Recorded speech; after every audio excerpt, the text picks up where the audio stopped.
Здравейте на всички, добре дошли в моя канал и ви благодаря, че сте цъкнали на мой клип. В днешното видео ще пробвам една верига, която преди беше много нашумяла, но от няколко години насам все по-малко чуваме за нея. Именно за това днешното видео ще е тайният клиент за Subway. Реших да го направя, за да видя защо интересът някакси е спаднал. Дали е заради отношението на персонала, вида на сандвичите, грамажите, цените, на какво се дължи това. Няма много да губим време, направо преминаваме към клипа и да направя едно уточнение. Когато отидем на място, се правим на леко по-така неподготвени, за да видим как ще реагира персонала, че не знаем какво искаме, с кое ще си подхожда, какви сосове да си сложим. Общо взето разбрахте какво имам предвид, затова направо отиваме към поръчката. Здравейте! Бих искал един пикантен италиански с ригани пармезан 15 см. Една риба тон 15 см с нормален хляб. Едно пиле тарияки се казвало, нали? Където? Да, 15 см с пармезановия хляб. Пилешко печено. Едно с... Видям, казаха, че няма значение с кой хляб ще, така че... Кой е най-якия хляб? Нали? Ами... Какъв? Сам... Добре. Да, всички са си както са си. Добре, айде от този с... Какъв е този отдолу? Този е с пшеничен, другия да. Е с семена. Добре, този пшеничения.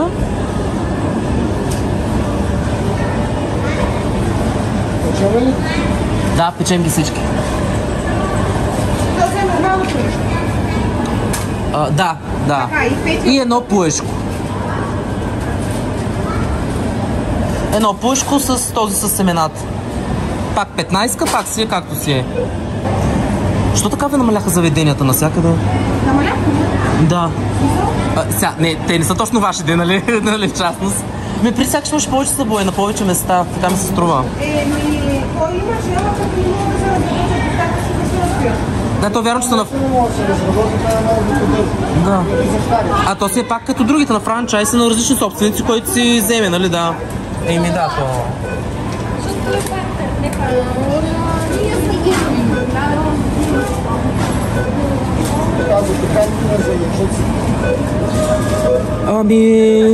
Не са ми казали претенции, така че предполагам, че ще искат лук, краставици, маслинки и домати. Да, и лук.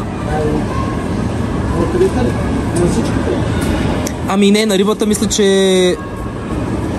Рибата мисля, че беше без краставици. А на останалите три от всичко. Да, по-малко естествено, да.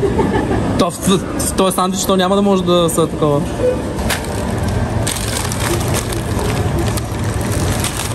Всичко е лесно, ли? Бележката. Сино аз.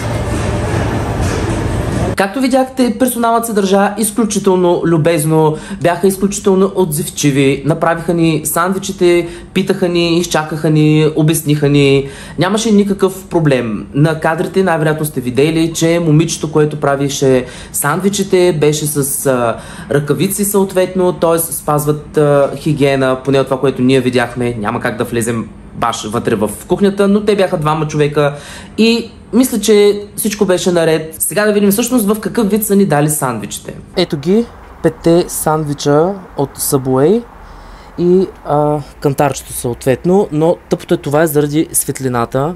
Като приближа виждате, че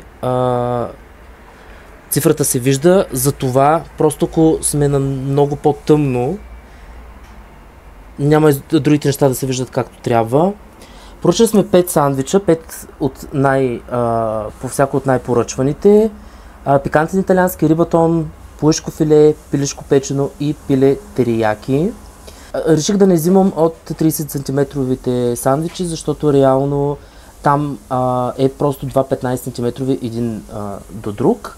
Така че ако си отговарят на грамажите, по 2 съответно ще отговаряте на грамажа, който е за 30 см сандвич. Сега, първо да видим какво са ни дали. Това е сандвичът, който е пикантния, всъщност италианския с пепероните.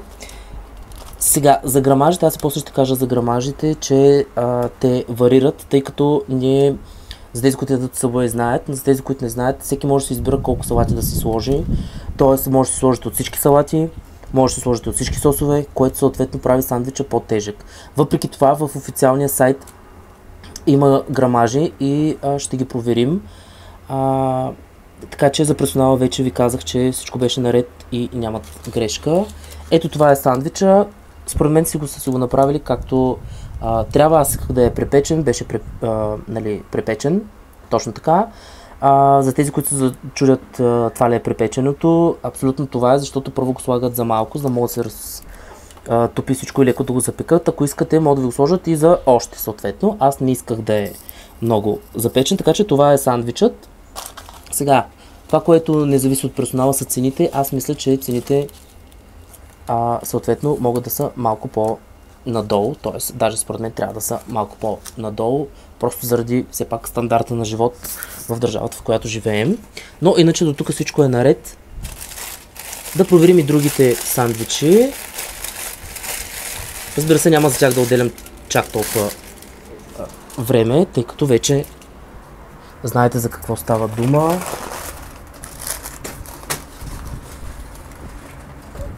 Това е пилето.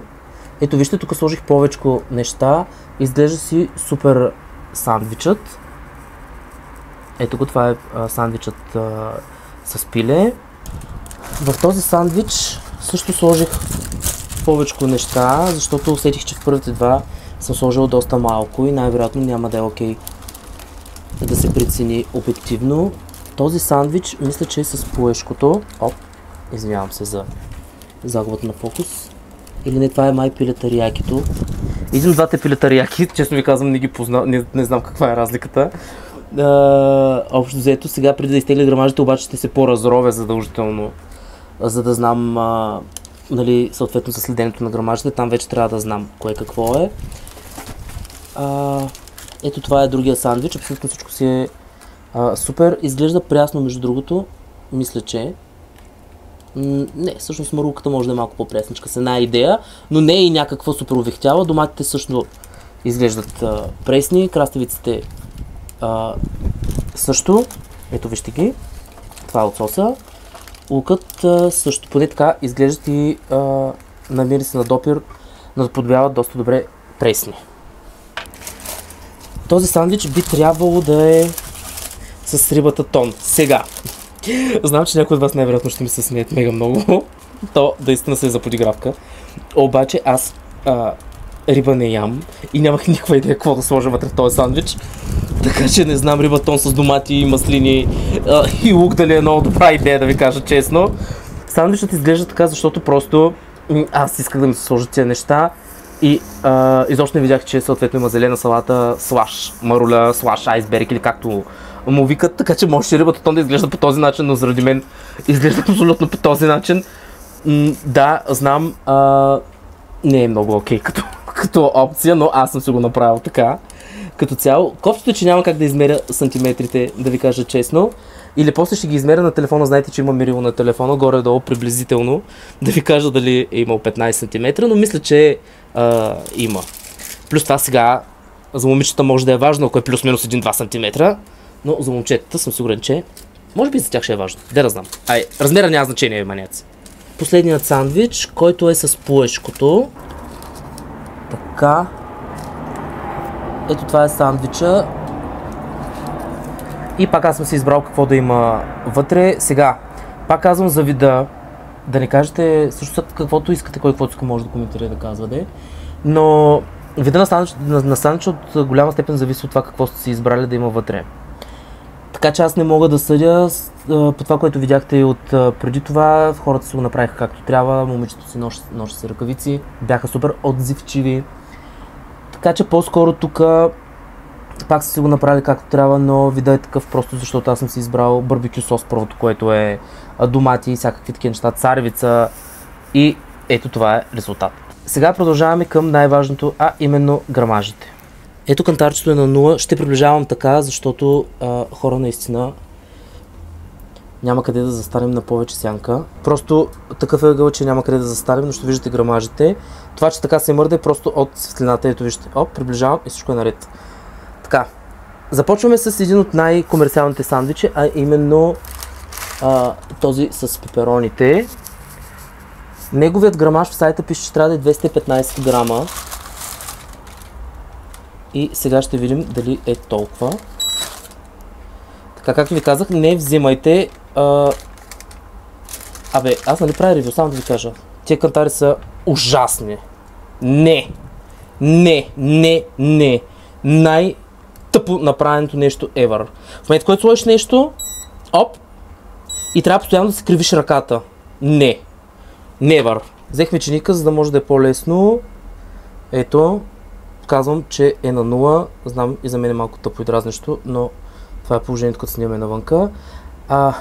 Това е пепероните. Трябва да е 215 грама. Оп! Като имате предвид, че в сайта е дадено 215, аз тук съм сложил доста малко неща, ви може да сложите повече, да стане повече грамаж и цената си е същата. 212 грама. Абсолютно смятам, че си е в грамаж. Тъй като аз си избрах да сложа 2-3 неща, плюс това е 3 грама е разликата. Ако бях се сложил примерно още един сос, ще да стане. Ако бях се сложил повече салати, например айсберг и така нататък. Също така, че за сега това е в грамаж. Абсолютно с пеперони сандвича няма проблем. Следващия сандвич е също друг много комерциален сандвич, а именно това е пиле териякито, който трябва да е 241 грама. Сега да видим колко грама е нашият. 273. 274. Ето тук да ви приближа да видите. Оп, 274. Ето го сандвича. Абсолютно тук е над грамажа, ние сме си сложили повече неща, така че най-вероятно те са написали базови, защото в Subway грамажът са нещо относително, понеже човек може да си избира какво да се слага, но и тук са си го спазили даже отгоре от това, което пише в сайта. Така че за момента Subway се справят изключително добре, явно просто нещо с веригата менажиране или не знам, не е както трябва, може би и цените да са прекалено, нали, не знам, на хората им харесват и са им високи, но поне за сега тук към обслужването проблеми нямаше. Ето 274 грама пиле терияки, толкова пише, че трябва да е. Продължаваме към следващите 3 сандвича. Рибата тон. За мен е един от непривлекателните сандвичи, но просто защото не обичам риба, но е доста любим, доста мои приятели преди го ядяха, предполагам, че и доста хора го ядат, така че е един от най-комерциалните. Той също трябва да е 241 грама, да видим 250, преди това, че сме сложили почти нищо вътре. Ето пак ви го отварям на кантара да видите. Риба, домати, сос и малко маслини. Може би най-лошата комбинация за рибатон, но не знам. 250, това си е също над грамажа. Ако си сложите още неща, както всички биха направили, ще ви изкара още повече, така че това също грамажа е над това, което ни показват за тази цена, така че отново имат плюс тук. Браво бе Subway. Останаха още 2 сандвича. Този плъшка ще го оставим за накрая. Първо ще премеря нормалният пилешки, нали това е? Да, абсолютно това е нормалният пилешки. Оп, тук една марулка паднала, вятър духа. Ще се справим. Какво ви пука, бе? Тото и на терасата ще го изчистим. Така, нормалният пилешки в сайта пише, че трябва да е 260 грама. Ето, тук вече, чак тук има разминаване от 20 грама. Ето го пилешкият. Оп, ето, 240, пише, че трябва да е 260. Предполагам, че ако... Оп, да, хартията беше... Тук има застанала хартия, която пречи на кантара, но виждате горе-долу 240, да. Така че, предполагам, че ако ви си сложите още неща, ще докарате тези 260 грама, така че тук има минус 20 грама, така го отбелязваме, но, както казах, ние все пак си ги правим. Остана и плъшкото последно, да го видим и съответно да видим цялостно как всъщност са се представили. Плъшкото пише, че трябва да е 177 грама, което според мен е би трябвало да е доста повече, така, което гледам. 249. То вярвам, че сложихме доста неща тука, но е с 70 грама отгоре. Направо отиваме към краткото обобщение и финала на видеото. Персоналът си беше супер, поне в този обект на Subway. Сандвичите изглеждаха супер, поне това, което ние сме си направили реално, защото ние си избираме салатите. Грамажите си бяха наред. Може би значи най-големият проблем са цените. Наистина според мен по-скоро може би е добре да измислят някакви промоции или да намалят цените, защото в държавата, в която живеем, тези цени по-скоро биха стреснали хората, поне така мисля аз, а иначе сандвичите са си вкусни, така че може би и менеджмента, маркетинга също може да са проблем. Не знам, затова Subway, направете нещо по въпроса, всичко друго си беше супер, което реално е най-важното. Благодаря ви за отделеното време, благодаря ви за отношението и вниманието. Айде, чао!